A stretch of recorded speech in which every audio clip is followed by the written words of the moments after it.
Hello, Slabber Nation. How is everybody doing tonight? We're going to try to be a little more concise than we normally are. Try to be a little bit more focused. I tend to ramble. We're going to try to minimize the rambling and jump right into what is going to be Volume 2 of sharing my J. Scott Campbell collection. So let's just jump right into it, shall we? We went through the A's last time, so that starts us in the B's. This is the Bermuda, relatively recent. This came out last fall, I think. This is the J. Scott Campbell Bermuda number 2. This is the 1 in 25 variant or ratio, and a 9.8. That was part of my unboxing that you guys may recall, which also included a little bit of a disappointing 1 in 50 ratio that came back on a 9.4. So, ideally it would be nice if they matched, but there we go. We got the 9.8 and the 125, which is still pretty nice, and then the 9.4. So, that's Bermuda. All right. Next, Black Widow number 1. This is I believe the 1 in 50 variant. For the 2014 run of Black Widow. There's another Black Widow coming up, which I think was a different run. So this is the 1 in 50. Cool cover. I like that one. The 1 in 50 Black Widow. And as I said, it's a little different because these are the 2020 Black Widows that we have here. Let me just get them out of their bags. These are double bagged. These are both gold label signature, but we have the, again, 2020. This is the Black Widow number 1 Campbell, and the signature edition, the gold signature blends a little bit, doesn't stand out as much, which is okay, because it does pop a lot more on this one with the silver ink. And again, I've said this before, Campbell's pretty cool in that he color coordinates all that ink, so you just don't have the ink is, I think, nearly always complementary towards the cover, which is a really nice add. So there you go. Black Widow 1, Black Widow 2. Both gold label, both cool. We're making good time, I think, right? Making good time. We have the Catwoman 9.8. This was, I think there was a series of these that Campbell did where he kind of celebrated the Catwoman from each decade. This is the 60s variant. So the, what would that be? The Eartha Kitt, right? Catwoman, maybe. But kind of a cool concept having those variants. And unfortunately, this is the only one I have, is the 60s version. Next, this is a big boy, which I don't know if I've shared on this channel. I don't think I have. So, I believe this has the record for the most expensive comic I've ever bought raw. And the grade, well, we'll get into that. But this is the Cliffhanger number 12. And this is a Italian cover, so you can't get this in America unless it's made here on the secondary market. But this came out in 2001, so this is early Campbell. I looked at this before doing the video. There's only 10 of these on the entire census in any grade. It's 9.2, but there's only 5 higher than this. Because it's from Italy. I don't think they were super well taken care of. I can tell you, this was not cheap in raw form, and it was sent to me in just about the most lackadaisical, who gives a crap, non-protective way possible. So, a 9.2 is, I mean, it's pretty sharp for a 9.2. I'm looking at it right now. I think if we want to get, a little technical, there's a little bit of a rub on this back corner. I don't know how well you're going to see that All right, but the rest of it presents great. So very happy with this. Again, only 10 of these in any grade, only 5 higher. I think there's only one 9.8, or there might be 0. I forget. But beautiful Campbell cover, very rare, very sought after, very cool. Next, also very rare, is the Danger Girl Dangerous Collection number 2. And this is the gold holofoil Dynamic Forces foil edition. And there are only, looking at my notes again, there's only 2 of these in the 9.8. So this is one of 2. Again, 1998. So early Campbell. And yeah, there are not many of these. So, and this was part of my CGC unboxing, which is super cool because I didn't realize when I was unboxing how actually, how truly rare this is. So only 2 of these, and we got one of them. So that's cool. I did this a while ago. This is the, I think, pretty cool Danger Girl G.I. Joe edition with the Scarlet. 9.8. Cool art. There's also a Baroness one that would complement this well. It's a little pricey, so I've been holding off on that, but probably at some point I'll get that.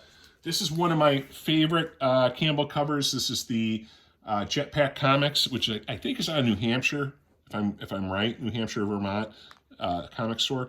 But this was their variant for Danger Girl Revolver number 1.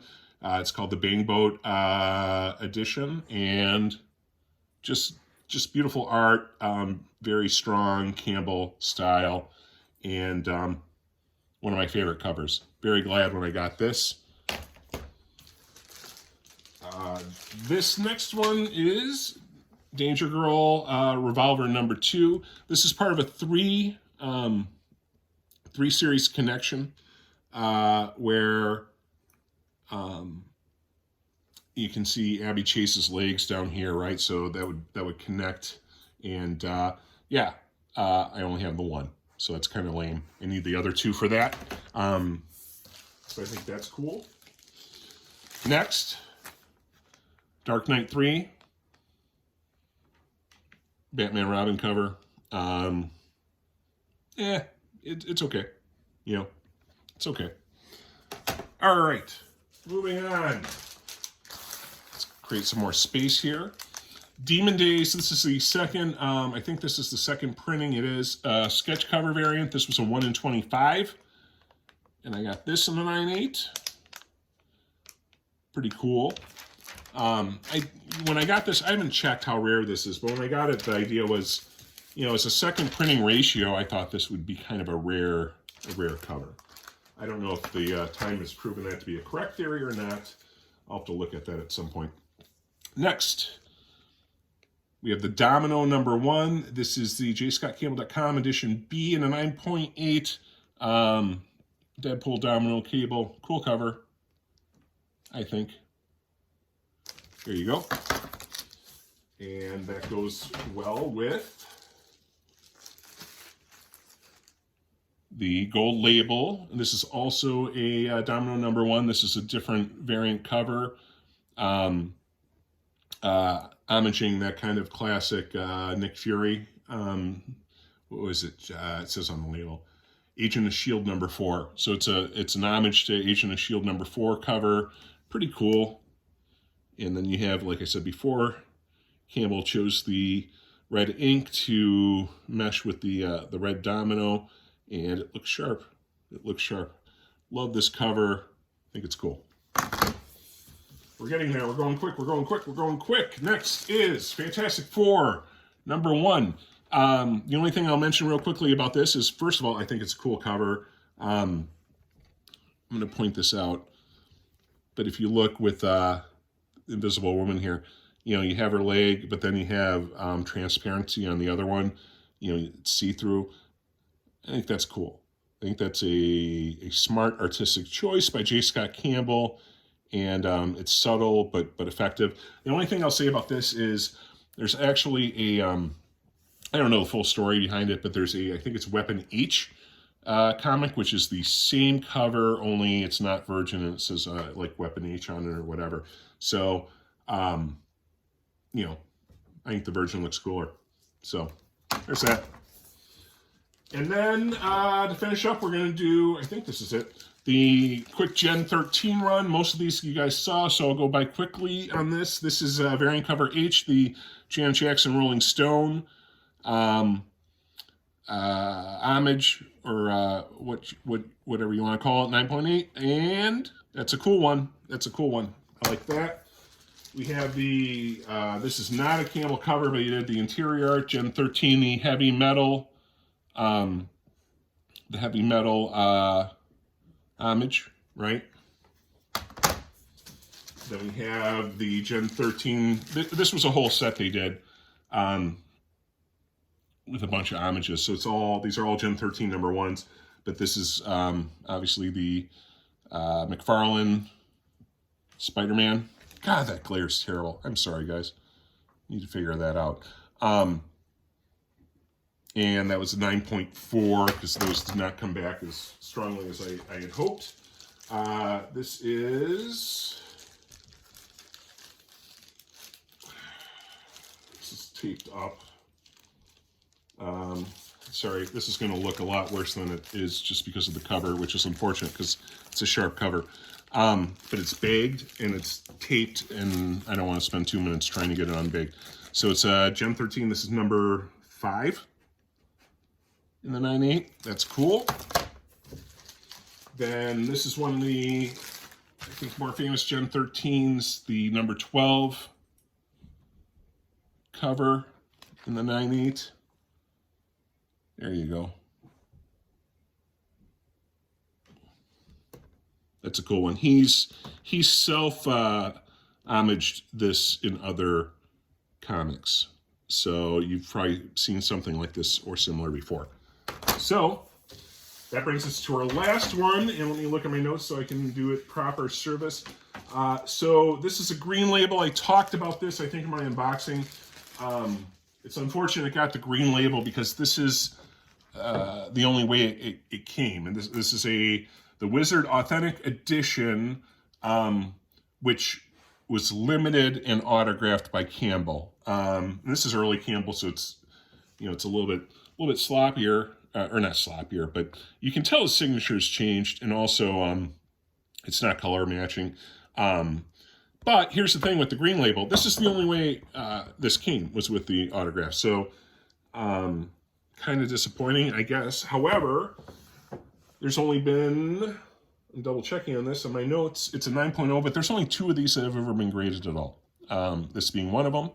So another instance of me having 1 of 2 of those, which is kind of cool. And under 15 minutes, not too bad. I'm trying to get through this stuff for a couple reasons, but primarily my ability to film stuff is going to be a little bit more constricted in about a week or 2. So trying to get through as much of this as I can. Would like to share my entire collection. This was a big part of it. There were some bigger titles in this. And specifically out of this group, I'd say that Cliffhanger 12 is, that or the Bang Boat are probably my 2 favorite ones for different reasons. But both of them are pretty awesome, pretty iconic, and I'm proud to own them. So under 14 minutes, not too bad. Thanks for joining me, Slabbers, and we'll see you in the next installment of the J. Scott Campbell collection. Have a good night.